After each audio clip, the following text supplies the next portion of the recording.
a dẹ̀ máa ń sáré tẹ̀lé irọ́. A máa ń fi òtítọ́ sílẹ̀ o. Mo tọrọ àforíjì àkọ́kọ́ fún àwọn méjèèjì, mo dẹ̀ gbàdúrà, mo fi ọlá àìjẹ àìmu tí mo wà yìí mo fi gbàdúrà wípé kí ọlọ́run ọba tó wà, ọlọ́run ọba kó jọ kó bá mi tú wọn sílẹ̀, kọlọ́run kó jọ nínú àánú ẹ̀ kó bá mi tú wọn sílẹ̀ torí oore ló ṣe. Ṣùgbọ́n àwọn òtítọ́ kan ń bẹ lábẹ́ ẹbẹ̀ tá a gbọ́dọ̀ sọ, torí pé ní Nàìjíríà ẹ máa wo sí tó bá máa bọ̀ tá ń sẹ máa gbọ́ nǹkan tí Alhaji Oríyọmí Hamzat àti Kúnlé Naomi ẹ máa gbọ́, wọ́n máa sọ pé ọlọ́run ní nǹkan tó fi ṣe. Ọ̀gá, gbogbo nǹkan náà kọ́ lọ́lọ́run ní nǹkan tó fi ṣe, kí ni ìwọ fún ara rẹ gan ti ṣe? Ṣé mọ̀ pé mo ti gbàdúrà fún wọn ní ìbẹ̀rẹ̀, torí ọ̀pọ̀lọpọ̀ tó máa wá sábẹ́ fídíò yìí ẹlòmíín sìn ẹ̀tanú ni ló máa kọ́. Ṣé rí òótọ́ ọ̀dọ̀ dẹ̀ ládẹ̀ máa sọ. Ẹ jẹ́ kí n fún yín láwọn àṣírí kankan. Ṣó mọ̀ pé ìwọ inú ilé ẹ ló ti ṣe Christmas, so ọ̀rọ̀ Alhaji Oríyọmí Hamzat kó lè má dùn ẹ́. Inú ilé ẹ ní ìwọ ti ṣe Christmas, ọ̀rọ̀ Queen Naomi ó lè má dùn ẹ́. Ẹ má bínú, ẹ ṣáà farabalẹ̀ gbọ́ ohùn mi. Inú yàrá májẹ̀mú ni mo wà. Ẹ farabalẹ̀ ẹ gbọ́ ohun tí mo fẹ́ sọ lé lórí. Ṣé rí ní àkọ́kọ́ Alhaji Oríyọmí Hamzat, wọ́n jẹ́ni tí ọlọ́run ọba tó ràn lọ́wọ́, tí ọlọ́run ọba tó dúró tì, tí ọlọ́run ọba tó dẹ̀ rán níṣẹ́. Ṣùgbọ́n Alhaji Oríyọmí Hamzat, Olúwa sọ fún mi pé ó ti ṣiṣẹ́ jẹ́ nínú ọdún 2024, pé torí náà ni ìjìyà náà ṣe dé bá. Bìrábà náà sì rí bùdá àlékàrà ìbá táìlì kàṣà. Ẹ wojú mi dáadáa. Èmi kì í ṣe blogger o. I'm not a blogger. Wòlíì ọlọ́run alààyè ni mí. Mi ń ṣe blogger o. Mi ń ṣe blogger o. Bàbá àṣírí ìràwọ̀ lórúkọ tèmi, mi ń ṣe blogger rárá. And I will never be a blogger. Mi dẹ̀ kí èmi ò ń parọ́. Èmi ò kì í ṣe lágbájá sọ ìwọ náà bọ̀bẹ̀ kí ìwọ náà sọ bí. Èmi kì í bá wọn ṣe bẹ̀yẹn. Olúwa sọ fún mi pé lóòótọ́ lòun rán Alhaji Oríyọmí Hamzat níṣẹ́ tó ṣe. Ìyẹn níṣẹ́ tó fi ń ran àwọn ọmọ ènìyàn lọ́wọ́. Ṣùgbọ́n Olúwa sọ wípé Alhaji Oríyọmí Hamzat ó ti kọjá ayé ẹ̀ nínú ọdún. Ẹ láì tí kẹ́ gbọ́ mi ò, torí pé àwọn ìrọ́pọ̀ ẹ máa parọ́ tọra yín jẹ. Nàìjíríà ẹ máa parọ́ tọra yín jẹ, ẹ máa kó bára yín. Ẹ rí àwọn kan bọ́ta sí wọ́n fi òtítọ́ sílẹ̀, wọ́n ń sọ nǹkan ọ̀tọ̀. Màá sọ ẹ̀ṣẹ̀ tí Alhaji Oríyọmí Hamzat tó ṣe, màá dẹ̀ sọ ohun tí ó jẹ́ tó fà á tí Naomi náà fi dé bá. Àwọn méjèèjì ni wọ́n jọ ṣe àṣìṣe. Ṣé rí nílé ayé yìí a máa ń fẹ́ ṣe kọ́píkọ́pí. Nílé ayé yìí a máa ń fẹ́ ṣe pé ntí lágbádá ṣe mí náà fẹ́ ṣe. Alhaji Oríyọmí Hamzat, Olúwa sọ fún mi wípé òun lòun rán níṣẹ́. Ó ní ṣùgbọ́n ó ti ṣiṣẹ́ jẹ́ nínú ọdún 2024. Lára iṣẹ́ tó jẹ́, Olúwa ní Alhaji Oríyọmí Hamzat ó ti túṣe òun ọlọ́run ọba wò. Bẹ́ẹ̀ ni mo sọ fún yín nígbà tá a bọ́ tá ṣe fídíò yẹn. Gbogbo yín náà lẹ́ẹ̀ jẹ́ kí Alhaji Oríyọmí Hamzat, ẹ̀yin lẹ́ẹ̀ jẹ́ kó mọ̀ títọ́ ọ̀rọ̀ tó sọ. Gbogbo ẹ̀yin tẹ́ kó bá Alhaji Oríyọmí Hamzat, ẹ máa rí àkóbá. Ẹ máa rí àkóbá lórúkọ Jésù. Torí wípé arákùnrin yẹn ó ń ṣe iṣẹ́ yẹn bí Ọlọ́run ṣe gbélé lọ́wọ́. Ó ń ṣe iṣẹ́ yẹn bí ìdí ẹ̀ tí mo máa ń sọ fún èèyàn pé má gbà kí wọ́n tiẹ̀. Má gbà kọ́ tiẹ̀ lu Ọlọ́run. Ọ̀gá, wọ́n lè tiẹ̀ lu ènìyàn. Má gbà kọ́ tiẹ̀ lu Ọlọ́run. Àwọn ènìyàn ti Alhaji Oríyọmí Hamzat, wọ́n ti lu Ọlọ́run. Ní ọ̀nà wo ni wọ́n fi ti Alhaji Oríyọmí Hamzat ti Ọlọ́run? Níbi ọ̀rọ̀ àpótí ẹ̀rí tí Alhaji Oríyọmí Hamzat tó tú nínú ọdún yìí. Ẹ lá ojú sí ẹgbò mi rádà o. Inú ilé àpótí ẹ̀rí lèmi wà, inú ilé májẹ̀mú ni mo wà. Nígbà tí ọ̀rọ̀ yẹn bọ́ síta, mo bọ́ta mo pariwo. Mo rí Alhaji Oríyọmí Hamzat, lóòótọ́ iṣẹ́ tẹ́ ṣe, iṣẹ́ dáadáa níṣẹ́ tẹ́ ṣe. Ṣùgbọ́n ẹ ti lọ jẹ́ kí àwọn ènìyàn lọ tì yín. Ẹ ti jẹ́ kó tì yín. Ẹ ti jọ́kọ̀ tì í lu Ọlọ́run. Ẹ̀yin náà tún wá bọ́ta. Ẹ wá ń gara. Ẹ mọ̀ wípé kò sí ẹni tó tú Ọlọ́run wò tí Ọlọ́run kì í gbà fún àwọn ènìyàn láti tú òun náà wò. Ẹ láì tí ká gbọ́ mi o. torí wípé Nàìjíríà ẹ máa ń tún ara yín jẹ. Nàìjíríà tó máa tán rẹ̀ jẹ, Nàìjíríà tó máa ṣe nǹkan tó ṣe yẹn á dẹ̀ bọ́ sórí social media á sọ pé òun ò ṣe o, kò sí ìgbàlà ń bẹ̀, kò sí kankan ń bẹ̀. Ẹ jẹ́ kó ní problem kí wọ́n gbé lọ́sọ̀dọ̀ kíní yẹn kí kíní yẹn kó yàn lójú, kó yanjú ọ̀rọ̀ rẹ̀ fún, kò ní padà bọ́ sí online kò ní tẹ́lẹ̀ mo rò bóyá kò ní agbára o, mo ti dé bẹ́ẹ̀ sí ó dágbà. Kí ló dé tẹ́ tọ́ra yín jẹ? Lọ́jọ́ tí mo ti rí Alhaji Oríyọmí Hamzat, lọ́jọ́ tí mo ti rí tó tú àpótí ẹ̀rí, mo ní yes, máa yí ó ti gbà kí àwọn ènìyàn ti òun lu Ọlọ́run. Wọn ò dẹ̀ kí ti èèyàn lu Ọlọ́run o. Ọlọ́run tí gbogbo wa rí, Ọlọ́run kì í ṣe bí àwọn èèyàn ti ṣe o. Mo jáde gbà yẹn, mo ní Alhaji Oríyọmí Hamzat, mo ní Olúwa sọ fún mi pé ti kọjá ààyè yín. Ọ̀pọ̀lọpọ̀ yín ẹ wò mí o, ọ̀pọ̀lọpọ̀ yín ìṣẹ̀lẹ̀ bọ́ sábẹ́ kọ́mẹ̀ntì tẹ́ bẹ̀rẹ̀ sí ní bú mi o. Mo sọ Alhaji Oríyọmí Hamzat náà tún bọ́ta, ó ní ẹ̀rí ti gbẹnu sí máìkì, ẹ̀rí ti gbẹnu sí máìkì. Nàìjíríà nǹkan tẹ́ ẹ fẹ́ jẹ kò jẹ́ kẹ́ ẹ gbọ́n. Nàìjíríà ohun tẹ́ ẹ jẹ lọ́wọ́lọ́wọ́ kò jẹ́ kẹ́ ẹ gbọ́n. Mo sọ má jẹ́ kí àwọn ènìyàn tiẹ̀ lu Ọlọ́run.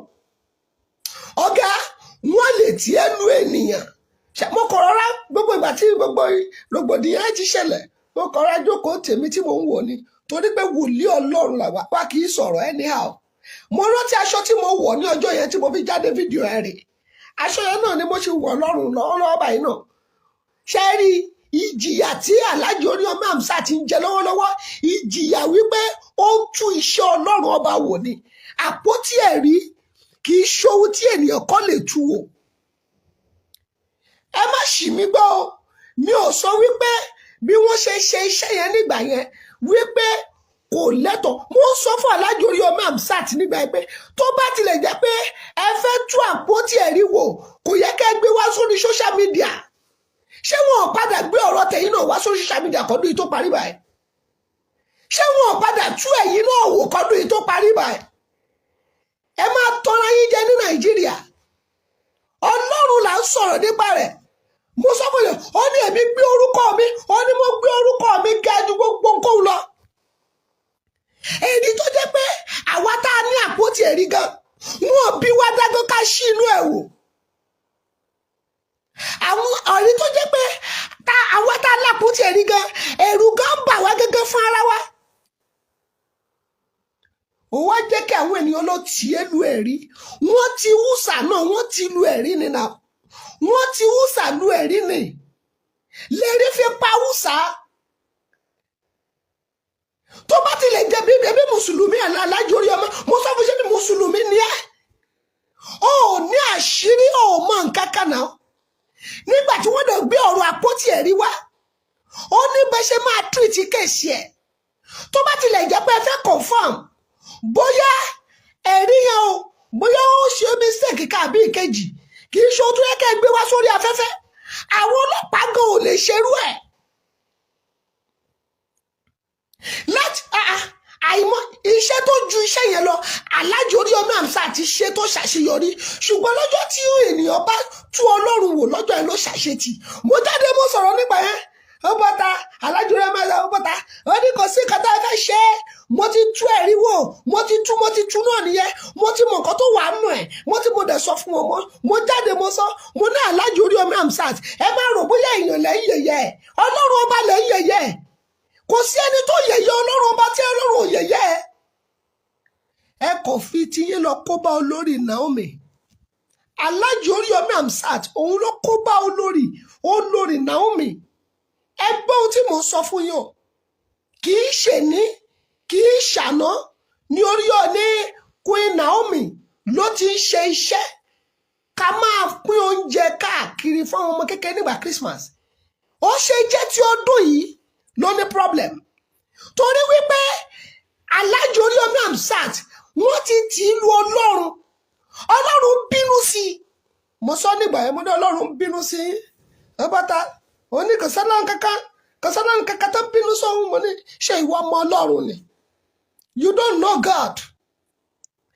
ẹ̀dẹ̀ bọ́tà ń gbà yẹn ẹ̀dẹ̀ bẹ̀ sí ní yẹ̀yẹ́ àpótí ẹ̀ ṣe bí ìyá 2024 ní náà láwà ìyá 2024 náà láwà náà kò tí ì parí kò sí ẹni tó tú Ọlọ́run wò tí Ọlọ́run ò rán àwọn ènìyàn tó máa tú ayé tòun náà wò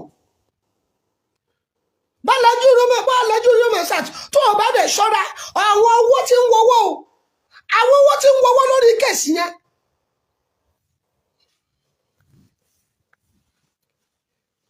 béèyàn bá wà nílé ayé ẹ máa try ẹ máa bẹ̀rù Ọlọ́run Nàìjíríà wọn ò bẹ̀rù Ọlọ́run Nàìjíríà sọ fún ẹ láyé ìgbà kan tó bá gbọ́ pé wòlíì ni ẹ kò sẹ́ni tó lè bọ́ta tó lè bú wòlíì ṣùgbọ́n láyé ìsìn àwọn ènìyàn sọ pé kí ni máa bú kò sí nǹkan tó máa ṣẹlẹ̀ ọ̀gá bú kò sí nǹkan tó máa ṣẹlẹ̀ ṣùgbọ́n tó bá jẹ́ àwọn wòlíì tí táńgẹ́lì wọn tó ya wèrè táńgẹ́lì wọn ò gba nọ́ńsẹ̀nsì wàá mọ̀ pé ó ti ṣe nǹkan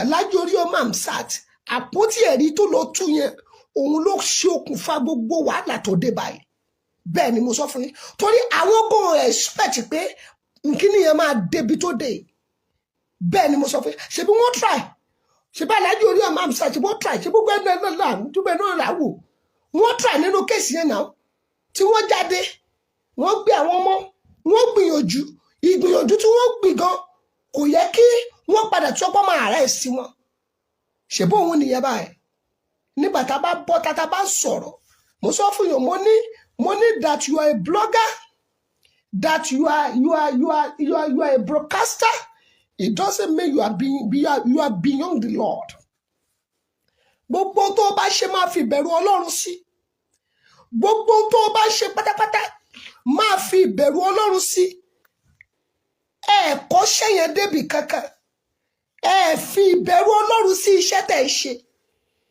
mi ò sọ fún yín wípé ẹ̀ṣẹ̀ tí bàbá yẹn ṣẹ̀ dá o ẹ gbọ́ mi dáadáa mi kì í gbé sẹ́yìn ìkà mo bọ́ tá ń gbà yín náà aṣọ tí mo wọ̀ yín náà ni mo wọ̀ ẹ má bínú ohun mi o mo wà nínú yàrá má jẹ̀mú lọ́wọ́lọ́wọ́ ṣùgbọ́n tí n bá pátá tí n bá sọ̀rọ̀ ẹ̀ṣẹ̀ ni a ní ẹ̀ṣẹ̀ ni Orioma Hamzat ó ti tú Ọlọ́run wò Ọlọ́run ló tú òun náà wò lọ́wọ́lọ́wọ́ báyìí àfi ká máa tọrọ bẹ̀bẹ̀ ìdáríjì ẹ̀ṣẹ̀ fún mo dẹ̀ ti gbàdúrà ìdáríjì ẹ̀ṣẹ̀ fún kí tó wọlé Ọlọ́run dẹ̀ nínú mi ò sọ̀rọ̀ torí ẹ̀tánú èmi ò báyọ̀ sọ tó báwo kí ni mo fẹ́ sọ sórí ẹ̀tánú kò sí kankan tó pa ẹ̀mí àti wọn pọ̀ mi ò fẹ́ sọ kankan torí ẹ̀tánú ṣùgbọ́n à ń sọ kí wọ́n lè mọ ohun tó ṣẹlẹ̀ gangan àbá máa sọ̀rọ̀ wá ní Nàìjíríà is too spiritual Ọlọ́run tó dá too spiritual sínú Nàìjíríà ṣe mọ̀ pé kò mọ nǹkan tó ṣe ni àpótí ẹ̀rí tó yẹ pé àwa gan tá ní ẹ̀rí gan ká tó lè tú àpótí ẹ̀rí wò ó ní ìgbésẹ̀ tá a máa ń gbé ẹ̀rí yẹn nìwọ sọ pé ẹ máa gbé lọ́sàgídígbò ẹ gbé ẹ̀rí yẹn lọ́sàgídígbò ẹ tú